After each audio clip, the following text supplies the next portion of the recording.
Juru bicara Anies Baswedan, Sudirman Said, mengaku tidak pernah mendengar adanya janji politik Prabowo dan Anies soal Pilpres. Di lain hal, ia membenarkan terdapat perjanjian hutang piutang yang dinyatakan selesai dalam perjanjian itu apabila Anies dan Sandiaga menang sebagai pimpinan ibu kota kala itu. Sudirman juga mengaku turut membantu Prabowo membicarakan kemungkinan kesediaan Anies Baswedan menjadi cawapres Prabowo.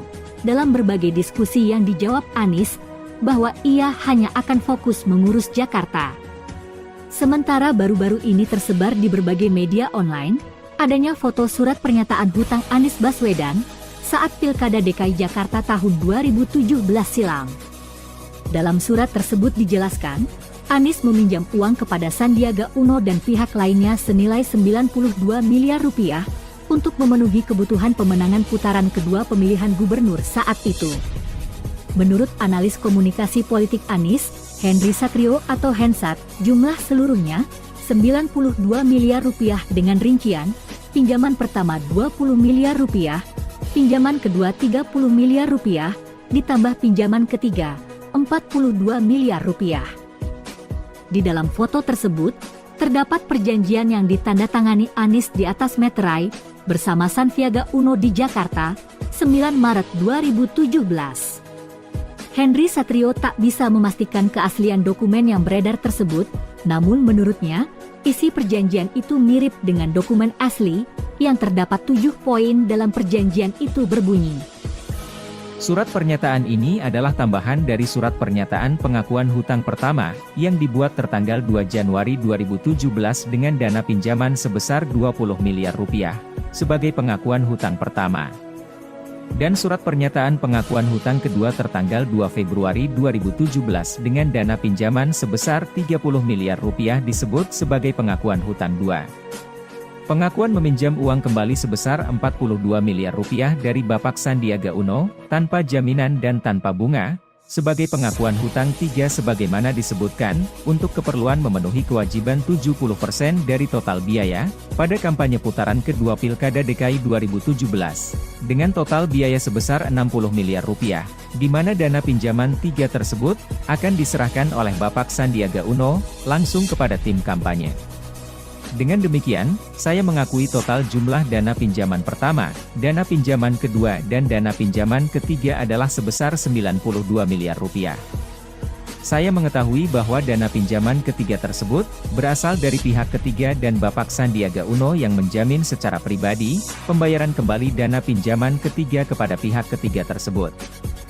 Bapak Sandiaga Uno mengetahui, bahwa baik dana pinjaman pertama, dana pinjaman kedua maupun dana pinjaman ketiga ini, bukanlah untuk kepentingan pribadi saya, namun diperlukan sebagai dana kampanye Pilkada DKI 2017. Karena dana yang dijanjikan oleh Bapak Aksa Mahmud atau Erwin Aksa, pihak penjamin, berdasarkan kesepakatan antara Bapak Aksa Mahmud dengan Partai Keadilan Sejahtera dan Partai Gerindra, yang tidak dihadiri Anies dalam pertemuan kesepakatan tersebut, sampai saat ini belum juga tersedia. Anies berjanji dan bertanggung jawab, akan mengembalikan dan atau membantu upaya pengembalian dana pinjaman ketiga tersebut, jika Anies dan Sandiaga Uno, tidak berhasil terpilih menjadi Gubernur dan Wakil Gubernur DKI Jakarta pada Pilkada DKI 2017, dengan berkoordinasi dengan pihak penjamin. Dalam hal ini, saya dan Bapak Sandiaga Uno berhasil terpilih menjadi Gubernur dan Wakil Gubernur DKI Jakarta pada Pilkada DKI 2017, maka Bapak Sandiaga Uno berjanji untuk menghapuskan dana pinjaman pertama, kedua dan ketiga, serta membebaskan saya dari kewajiban untuk membayar kembali dana pinjaman pertama, kedua dan ketiga tersebut. Mekanisme penghapusan dana pinjaman pertama, kedua dan ketiga tersebut, akan ditentukan kemudian, melalui kesepakatan antara saya dan Bapak Sandiaga Uno. Demikian surat pernyataan ini saya buat dengan sebenarnya, dalam keadaan sehat jasmani dan rohani, serta tanpa ada unsur paksaan dari pihak manapun. Dari kabar yang beredar tersebut, adalah menyangkut dana kampanye dan logistik, di Pilgub DKI 2017 silam. Isu itu dihembuskan pertama kali oleh Wakil Ketua Umum Partai Golkar Erwin Aksa, dalam YouTube Akbar Faisal Uncensored, yang diunggah 5 Februari 2022. Erwin menyatakan, adanya perjanjian dalam pemilu itu sangat dibutuhkan, demi kelangsungan politik saat itu, yang diperkirakan hingga saat ini belum lunas. Erwin juga menerangkan, di saat Pilkada DKI 2017, antara Anies Baswedan dan Sandiaga Uno, tak hanya sekedar adanya perjanjian politik antara pasangan calon gubernur DKI Jakarta dan wakilnya, namun juga perjanjian hutang piutang, untuk memenuhi kebutuhan logistik kampanye yang sedang tertatih-tatih. Dalam pendanaan pada putaran pertama Pilkada DKI perjanjian antara Anies, Sandiaga Uno dan Prabowo itu, disusun pengacara Sandi saat itu, Rikrik Rizkiana, dan ditulis oleh Wakil Ketua Umum Gerindra, Fadly Zon, pada September 2016 yang lalu, berisi 7 poin, yang kini dipegang oleh Ketua Harian Partai Gerindra Sufmi Dasko Ahmad. Diperkirakan, nilai hutang Anies kepada Sandiaga Uno, mencapai 50 miliar rupiah, namun berdasarkan salinan surat perjanjian yang beredar, nominal utang Anies ternyata lebih besar yaitu 92 miliar rupiah. Surat yang beredar ini berjudul, Surat Pernyataan Pengakuan Hutang Pertama, Kedua dan Ketiga, ditandatangani oleh Anies di atas materai 6.000 pada 6 Februari 2017.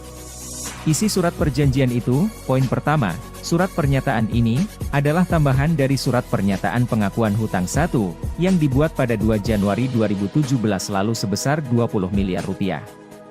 Poin kedua, Anies mengakui meminjam uang sebesar 30 miliar rupiah dari Sandi tanpa jaminan dan tanpa bunga pada 2 Januari 2017. Dana ini digunakan untuk keperluan kampanye Pilkada DKI 2017. Poin ketiga, Anies mengakui bahwa total jumlah dana pinjaman pertama dan kedua, adalah sebesar 50 miliar rupiah. Pada poin nomor 6, Anies bersama Sandiaga Uno, diwajibkan untuk mengembalikan atau membantu pengembalian dana, bila nanti keduanya tidak terpilih menjadi gubernur atau wakil gubernur DKI pada Pilkada 2017. Pada poin 7 tertulis, Anies dan Sandiaga bila berhasil menjadi gubernur dan wakil gubernur DKI Jakarta, maka Sandiaga berjanji menghapuskan dan membebaskan Anies dari hutang tersebut. Bakal calon presiden Nasdem, Anies Baswedan ini mengungkap, sumber hutang Pilkada 2017 bukan berasal dari politikus Gerindra Sandiaga Uno, wakil Anies di DKI Jakarta, namun ia hanya pihak penjamin. Anies Baswedan mengatakan, dana yang disebut hutang itu merupakan bentuk dukungan berbagai tokoh dan pihak-pihak yang memberikan dukungan untuk biaya kampanye dirinya menjadi gubernur DKI Jakarta. Maka kemudian dibuatlah dalam perjanjian itu sebagai hutang yang ditandatangani, dengan nilai uang yang dipinjamkan total mencapai 92 miliar rupiah. Dalam surat perjanjian itu tertulis bahwa uang tersebut tidak perlu dikembalikan atau dilunasi bila Anies dan Sandi memenangkan Pilkada DKI 2017, dan bila tidak, maka Anies dan Sandi wajib mengembalikan dana itu. Anies menegaskan pendapatnya, bahwa ia sampai hari ini tidak punya hutang apapun kepada siapapun terkait Pilkada DKI 2017.